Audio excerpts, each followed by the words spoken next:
Welcome to Frankly Speaking, the podcast on responsible business. From Frank Bold, the European public interest law firm. I'm Richard Howitt, and after years of leading debates about responsible business inside the European Parliament, I lead our discussions on the very latest developments in corporate sustainability, sustainable finance, business, and human rights. This is our first podcast of 2026. So if you're listening at the time of issue, a very happy new year to all our listeners. And for today's podcast, we'll be predicting what might be making the headlines in corporate sustainability this year. And we welcome two eminent specialist journalists who will be the ones writing those stories to discuss this with us. Welcome to Frankly Speaking. First, Marianne Gros, the sustainability reporter at Politico Europe.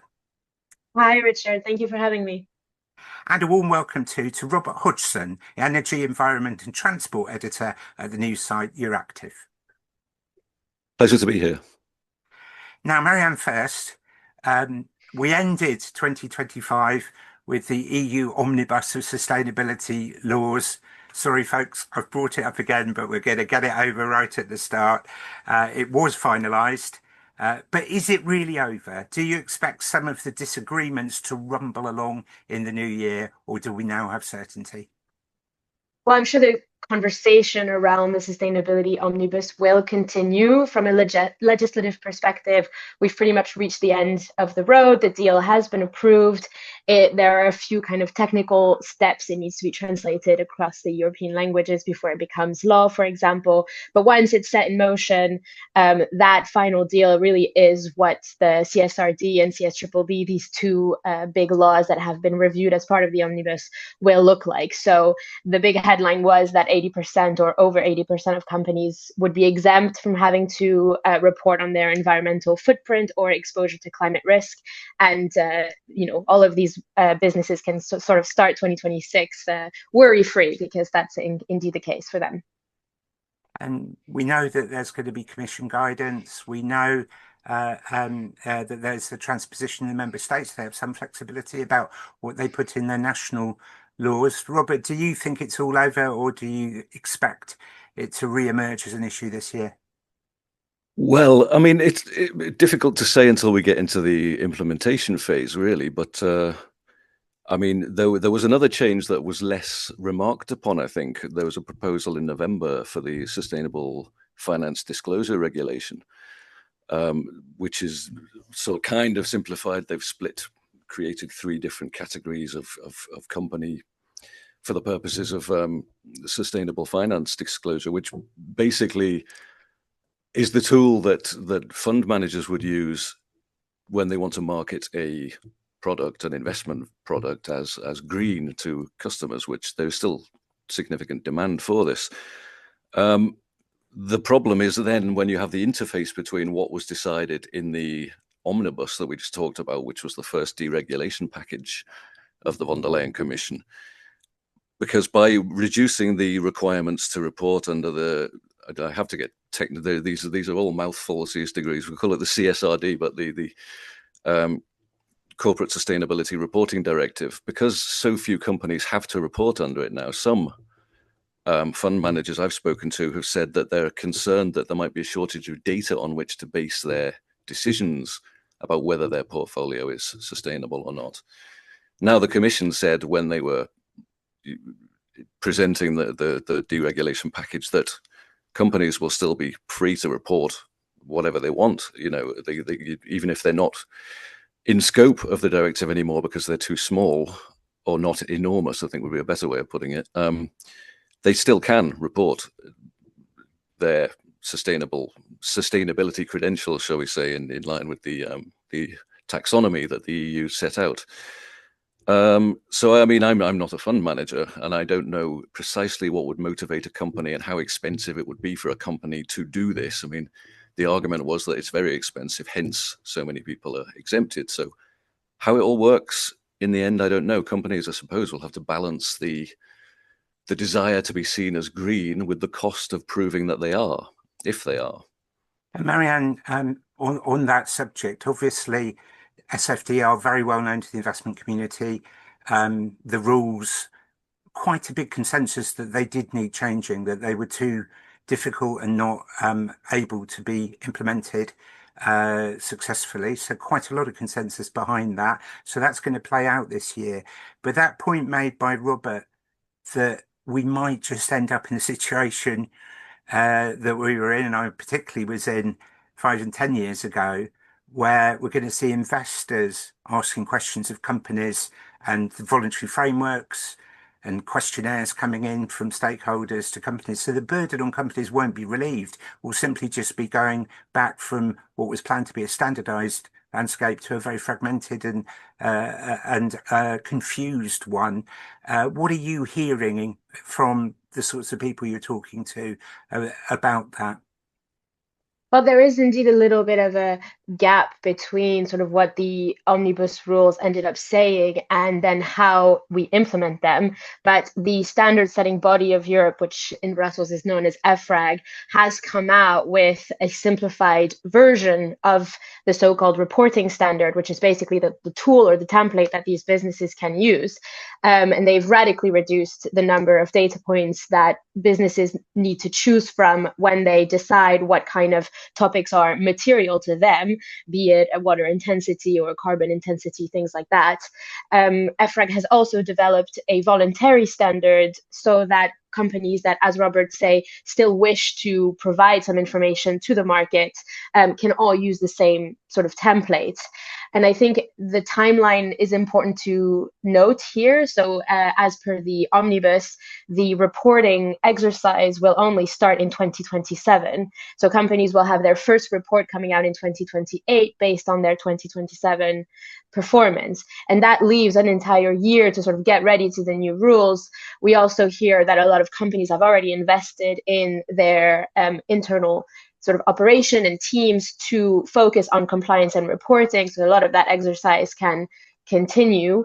I'm sure that the consultancy firms out there are thrilled to see that their businesses will continue and their clients will continue to go back to them and ask them for help and assistance on this, since the timeline has been extended. And there is also obviously a sort of kind of interim period where we're going to need to wait until each of the 27 governments transpose the new version of the Corporate Sustainability Reporting Directive into law, because for the CSDDD, the Due Diligence Directive, which is about supply chains, they've been given an even longer extension to implement that. So that's maybe not going to be so much of an issue in this year, whereas governments right now need to very quickly review the CSRD.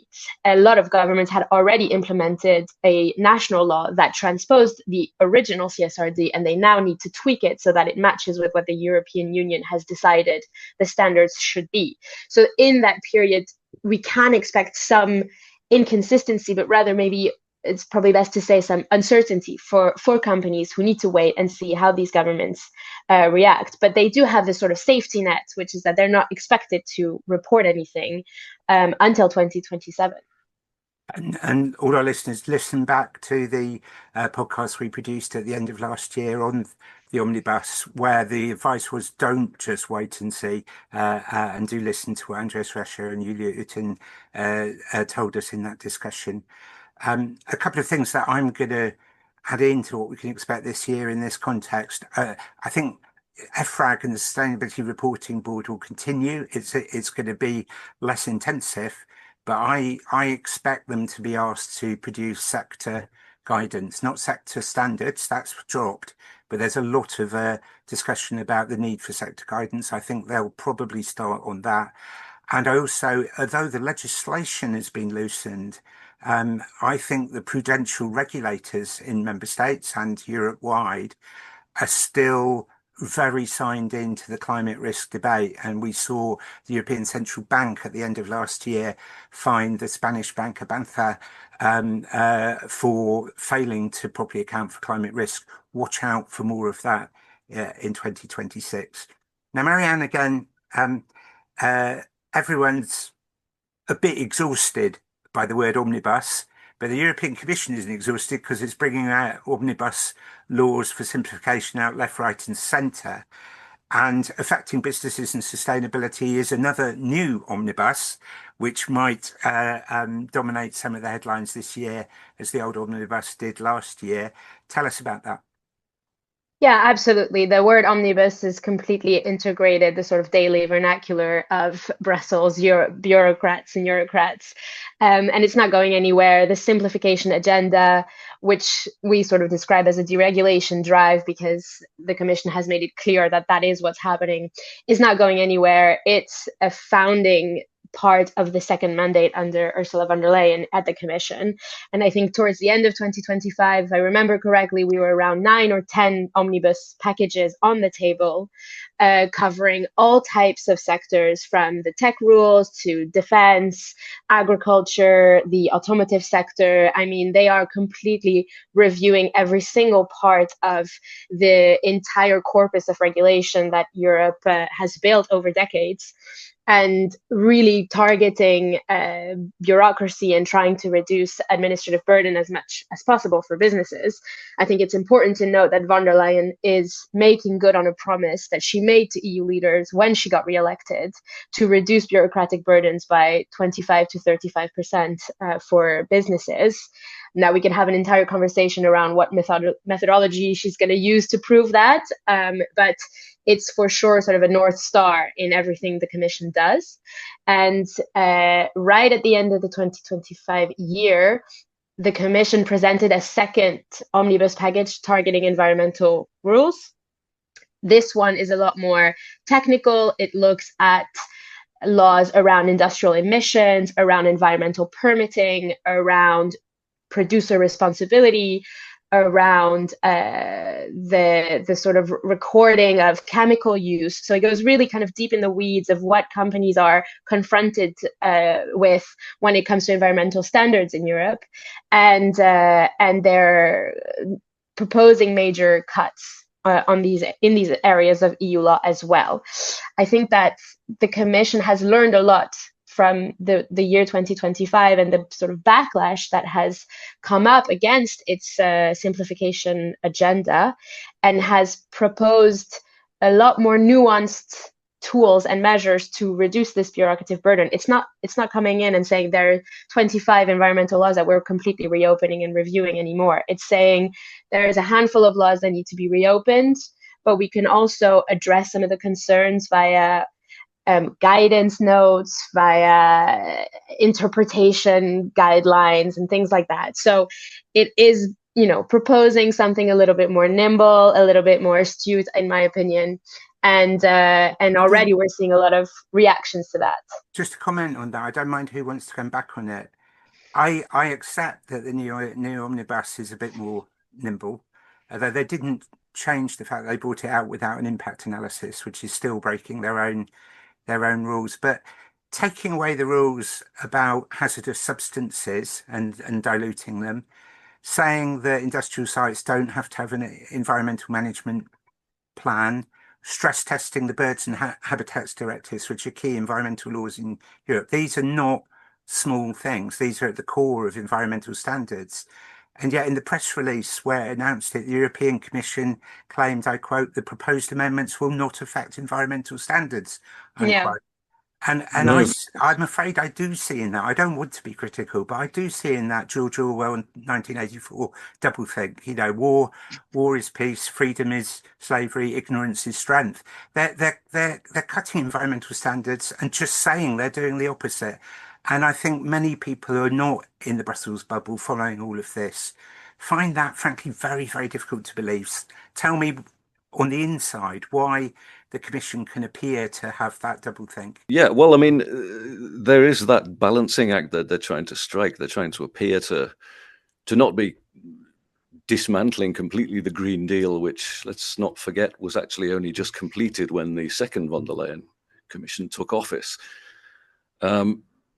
Some people think it's an overreaction to a change in voting habits across Europe, this complete U-turn. Some people are arguing that a lot of people who backed the Green Deal legislation did so, holding their noses, and they never really wanted it in the first place. And now they're free to start, attacking it. I think one of the things that, take the environmental omnibus itself, one of the things the Commission was trying not to do, I think, was open up key environmental laws for renegotiation, because once that happens, there's a proposal on the table, it goes to the European Parliament.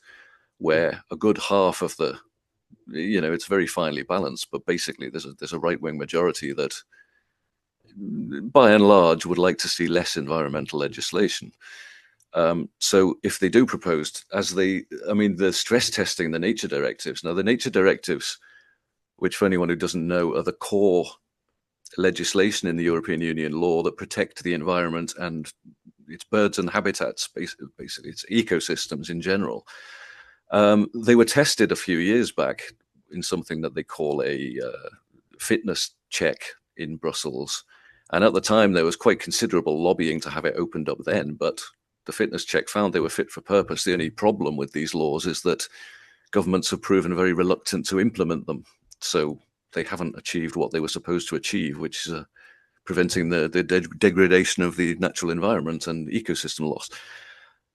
There's a stress test coming up, could be reasonably soon. What that will entail exactly, we don't know yet, but there's a possibility that there may be a legislative proposal at some point. And then, all bets are off about how far the deregulation. We're talking not only about going back on Green Deal legislation, then we're talking about going back further and deregulating laws that have been in place for decades in some cases in Europe. Also, the Water Framework Directive. Making it very strange when people in business and standard setters are talking about the importance of nature and biodiversity.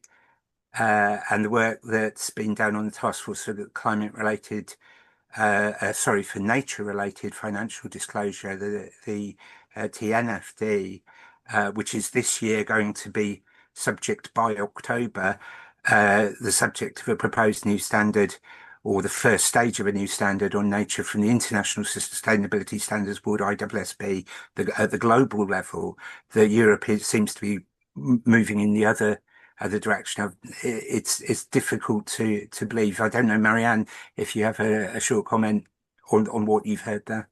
I wanted to add as well that the European Environment Agency last year published a massive State of the Environment report, and its core message from a scientific perspective was clearly that Europe's natural habitats and ecosystems were at a catastrophic level in terms of their ability to resist climate change and to persist. And there's also kind of a double messaging going on when you look at how the EU institutions talk about those types of scientific assessments, where they double down saying that this is the biggest challenge that Europe is facing right now, and that something needs to be done. Towards the end of the year, EU environment ministers all sort of agreed that the assessments of the European Environmental Agency were essential and needed to be factored in future lawmaking. And despite this, in practice, there is a very strong push for the rollback of environmental protection rules and standards. And far be it from me to defend the European Commission, what I would just like to add is that the Commission is also responding to demands coming from the governments. The Parliament has a massive role to play, especially with this rightward shift that Robert was alluding to, but so does the Council. And in the European Council, which represents the 27 governments, there is a broad and unanimous support for deregulation. Now, behind closed doors at a technical level, they do try and protect some parts of the environmental lawmaking, but overall, they are fully on board with the simplification drive, the deregulation drive, and so I don't think that we can just simply see the Commission as acting on its own. The shift has really kind of come up also across governments, and the same governments that are reluctant to implement environmental and nature-related laws at the national level are calling for broad deregulation via the Council. Now, we haven't got time to go through in detail all of the Commission work programme, but if you were just to read it on paper, there's quite a lot that they still want to drive ahead in the sustainability area. Setting up an energy efficiency framework, setting up a renewable energy framework, expanding the EU emissions trading scheme, a circular economy act, a governance of the energy union and climate action plan, including the phase out of fossil fuel subsidies, and a promised Ocean Act. So there's quite a lot there if we believe that those will be driven through. I don't want you to comment on all of them, Robert, but just pick out one in that list that you think might happen and will be significant. Well, I mean, if you want me to pick out one that might happen, let's talk about expanding the emissions trading system, because that law has already been adopted. I mean, I have no reason to doubt that they will present all the laws that they promised in their work program. They may not be, have quite the teeth that people hoped they would have. But the emissions trading system is going to be an interesting test case, I think, because again, I don't know. I don't want to make assumptions about the knowledge of the listeners, so I'm going to give a quick précis of what that actually is. Emissions trading is where companies operating in Europe have to buy allowances for every ton of carbon dioxide they emit. At the moment, it applies to factories and electricity generators, and it's been credited largely with driving a shift from coal-fired power generation to gas and then to renewable, because it's just the relative price of making electricity from coal now is it's more expensive than gas because you have to buy so many allowances. Now, there was one area, or two areas actually, where emissions in Europe haven't been going down at all, really. One was road transport, and another one was any emissions linked to buildings, which is basically heating, and it's usually heating by gas. So to address this, they've come up with a second emissions trading system, because you can't, we can come back to this later if you want, you can't tax energy in Europe at the European level for the simple reason that you need all governments to agree unanimously. They've been trying to reform that system for years, but they're going nowhere with energy taxation. So the emissions trading is the next best thing. Fuel prices are going to go up basically from 2027. It's just been delayed to 2028. But there's no getting around it. Once suppliers of natural gas to households and suppliers of petrol and diesel have to buy emissions allowances, they're going to pass the price on to the customer. And there's been a very strong pushback against this already, I think, especially in Eastern Europe. And they've already proposed a tweak to try and cap the price of these emissions allowances, keep it under 40. I think it was 40 euros a ton of CO2, which it translates to about 10 cents on a litre of petrol at the pump. But there's a good chance, in my mind, that the pushback is going to intensify as we get closer to implementation date, and there's a very good chance this is going to be revisited again, I think, because lawmakers policymakers have in mind what happened in France a few years back when they tried to put an environmental levy on diesel, and the whole yellow vests protest movement broke out. The Gilets jaunes provided a political lesson to many, and it's going to be interesting because the emissions trading system in its early years was criticised for basically underpricing carbon. And yet there's this huge worry about the cost of living and putting fuel prices up. So I agree that's going to be a big issue this year. Marianne, also in that list was the Oceans Act. And I think with a big also UN water conference this year, water stressed areas on land and ocean pollution and degradation might become centre stage. Do you foresee that? The Oceans Act will definitely be an important conversation this year. Now, the extent to which it will demonstrate an ambitious project to protect ocean-related biodiversity and resources is another question. I think a lot of NGOs in the ocean and environmental space have been calling for stricter laws on marine protected areas, but so far the European Commission's Oceans Commissioner Kostas Kadis has not, given any kind of indication that strict marine protected area laws would come into force this year. So there is a bit of a disappointment there, I think, over how strict the EU is willing to be on the laws that govern the ocean. Now, we also know that the Act could touch on anything related to overfishing, as well as pollution and biodiversity with regards to the ocean and maritime spaces across Europe. Robert, we're only a few days into it, so none of us can say anything too concrete. But CBAM is here, the Carbon Border Adjustment Mechanism, possibly a very significant point where trade powers are being used to pursue environmental objectives. How do you see that playing out this year, and perhaps the response to CBAM coming in? Well, I mean, it's very unpopular amongst some trading partners. The US government has made no secret of the fact that it doesn't like it. And the EU negotiators in the COP30 climate summit in Brazil last year felt a certain amount of pushback from other governments about the CBAM, because I mean, again, the CBAM is a consequence of the emissions trading system, basically, because European companies have to pay for the CO2 they emit, and most foreign competitors don't. So if they're exporting to the EU, their goods can be cheaper. The idea is that you'll put a tariff at the border that's basically equivalent to what the European companies are paying. So that's the idea, and initially it was supposed to affect a small number of key commodities like steel, iron, electricity.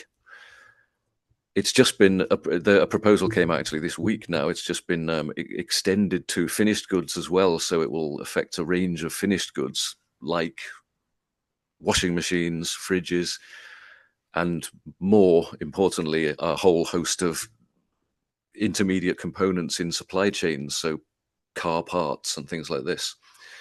The whole idea about that was that companies operating in Europe who have to buy their steel and if they want to buy steel from abroad, European steel is expensive, they want to buy it from abroad, they have to pay the carbon border price. So to get around that, they could offshore the manufacturing of these components, use cheap steel abroad, and then bring the components back into the EU. Well, now they'll have to pay the CBAM tariff on the components. Again, this sort of thing is likely to be, shall we say, unpopular with large swathes of business. So the extent to which it's pushed back against remains to be seen. I mean, there's also a movement within Europe as well. Some companies who theoretically would stand to benefit from this. At the moment, they receive free allowances under the emissions trading system. So actually a cement producer in Europe doesn't really pay much for its emissions. It gets most of its allowances for free. Again, that's to protect it from foreign competition. The idea is CBAM will replace this. So they'll start paying and the money will be clawed back at the border. So everything will be more expensive, essentially. There's a pushback in Europe from European companies against this, because they actually have got used to this situation where they're just receiving free allowances and they're quite happy with it. Sometimes they get more than they need and they can sell them. There's been a certain amount of criticism for that over the years as well. So the pushback that we might see this year is from companies within Europe, not actually from the partners who feel disadvantaged by that. It's fascinating. Well, I think both. Marianne, we've seen in the United States, in Great Britain, in Australia, anti-greenwashing laws. So that's an area where others are active. But Europe's own proposed Green Claims Directive was put in the deep freeze last year. Is it going to be brought out and revived? I don't think so. Probably not in 2026. Perhaps not ever. At the end of last year, the Danish presidency of the Council of the EU had sort of failed to get enough countries to support the project. And said that it would not, take that further. The Cypriot presidency, which started in January and will last until June, has not indicated so far that it wants to pick up this topic again. So the Green Claims Directive, which was a proposal to tell companies exactly how much proof they need to give when they make a claim on the environmental impact or benefits of their business model, is on the back burner and sort of will remain on the back burner. In fact, I can almost predict that I think the Commission will probably remove it from the work program. Usually at the end of a year, it says, it looks at the files that have sort of been opened with no progress for a while, and it kind of makes the decision to retire those proposals. And I suspect that is what might happen to the Green Claims Directive. But just in order to stay a bit positive in January, I would like to point out that it's not the only law on greenwashing that exists in the European Union. There are several texts that look at what companies can and cannot say when it comes to their green claims. The first is the Empowering Consumers for the Green Transition Directive, which is a very bad title for a law, but essentially kind of sets a first set of rules on the concept of environmental claims, and already bans companies from putting, shampoo bottles that say "planet friendly" on the cover, or any kind of vague and obscure claim that their products are somehow good for the environment. That's not really allowed in Europe anymore, and I think that's a massive step in the right direction. And then we have existing laws as well protecting consumers from business behavior on the kind of advertising side. And what we have seen as well recently in practice is that advertising authorities and consumer protection groups have been actually quite active in going after companies for greenwashing. And that's despite the Green Claims Directive not being operational. So I think there is more scrutiny around how companies are behaving, what they are saying. And I don't think the lawsuits will stop coming. It's just a shame, because the Green Claims Directive was a great effort to try and make sure the rules were clear for everyone. And once again, the EU didn't succeed on that front. I agree with you. I think the trend towards litigation is forever upwards, and we can't predict exactly where that will come this year, but I think we can predict it will.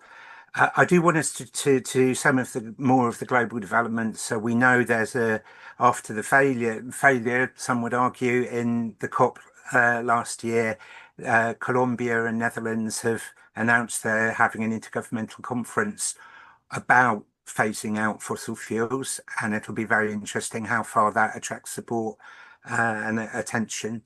And then in the regulatory and standard setting space, the task force for social and inequality related financial disclosures, the TISFD, is consulting on its beta version this year. We'll have a final exposure draft to go to consultation by the end of the year.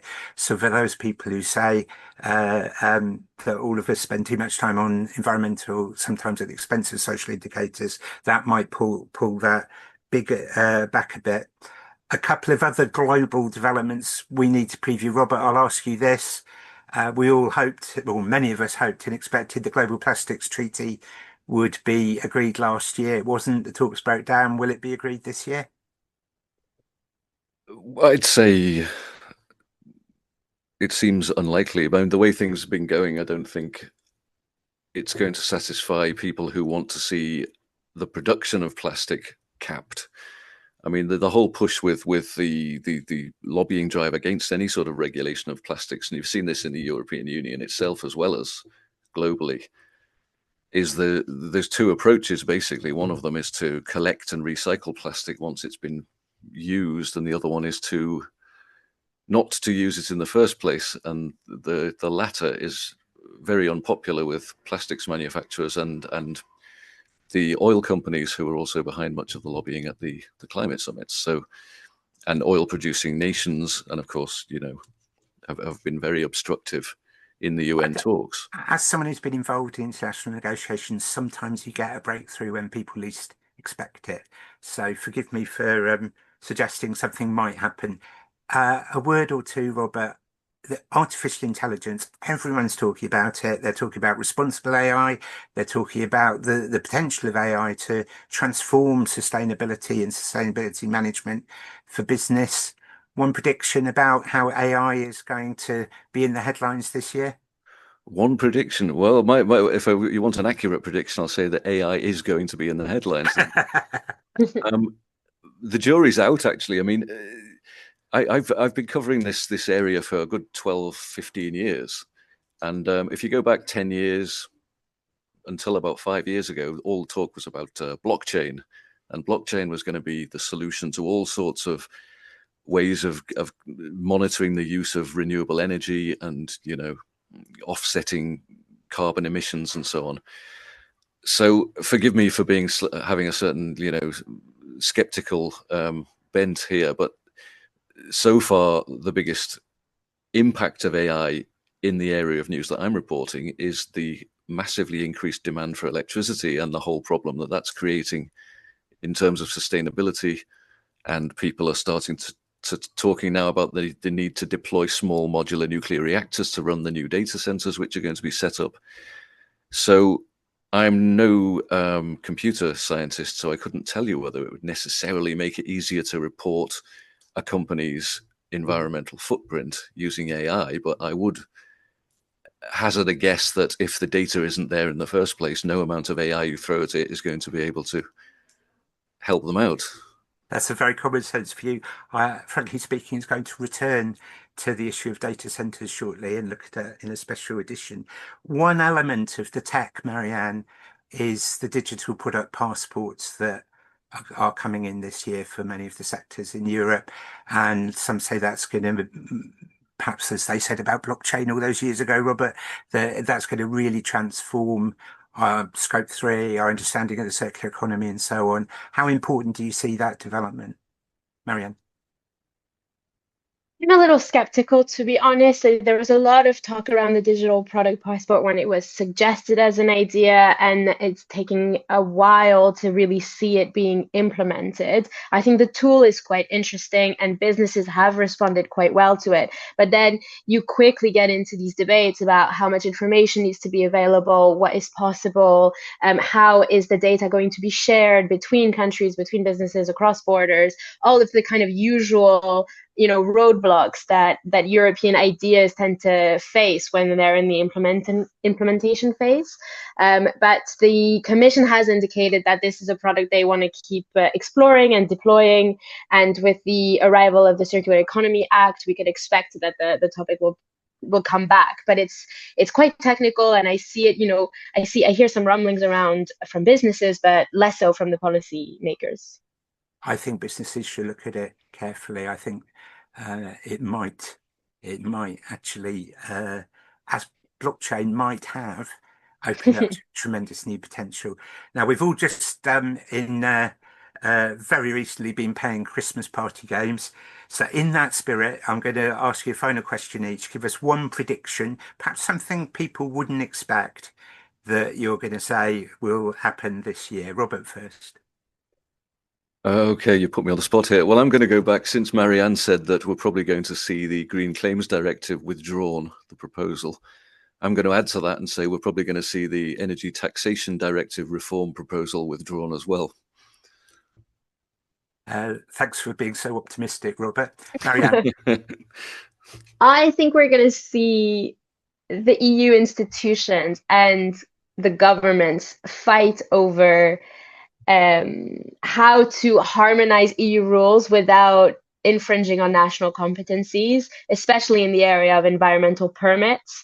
A lot of my reporting in the next few months is going to be about this second environmental omnibus we mentioned at the beginning, and I expect one of the big tense issues is going to be who's in charge of these environmental permits, and if the EU is pushing for a one-size-fits-all approach to them, how many of the 27 countries are going to push back on that? Good prediction in my view, and fascinating at the end of last year that the Commission in its grid initiative is seeking to loosen the permit requirements for renewable energy to speed it up, but at the expense of lowering nature protection. And there'll be a lot of business people listening to this podcast who'll say, we've been told deal with the environment holistically, and that's not what we're seeing from Europe. In this podcast, we've heard that the European Commission is driving forward on its deregulation simplification agenda in the environment. I use the word double think myself. People will agree or disagree with that. We've heard that some of the impact on nature in Europe is now at catastrophic levels, but there is perhaps a bit of less joined up thinking about climate and nature that we're seeing at the EU level. We've heard that the expansion of the emissions trading system is going to be controversial, not just with Europe's partners, but maybe with companies within Europe as well. And we can expect that to become very controversial, not least worries from the member states about adding to fuel prices and what that does to the cost of living for their citizens. We've heard water may become centre stage, at least for businesses, to extra pressure and demands to look at water stress. We've heard that AI will definitely make headlines, and it's maybe those data centres and the energy usage which there will be real pressure to deal with during the course of this year. And there'll be a tussle between the European Union institutions and member states on permitting, because whether it's mining and rare minerals or whether it's renewable energy and the energy transition, there's a political struggle there about whether that's for individual governments to determine or whether the EU wants to leap into doing it itself. Forecast some controversy over that. Sadly, we have come to the end of our podcast, and I'd like to thank Marianne Gros and Robert Hodgson. Very warm thanks for being our guides for 2026. Thank you very much, both. Thank you for having us. You've been listening to Frankly Speaking, the Frank Bold podcast on responsible business. Find out more about Frank Bold's Responsible Companies section on our LinkedIn page, or by commenting, and give us your feedback on that page, or by commenting via your podcast provider, where we hope you will share the conversation and give this podcast a 5-star rating. Remember, you can watch us on our YouTube channel too. Thank you again so much to Marianne, to Robert, for setting off 2026 in fine style. Happy New Year again to all our listeners, and do join us next time. Goodbye.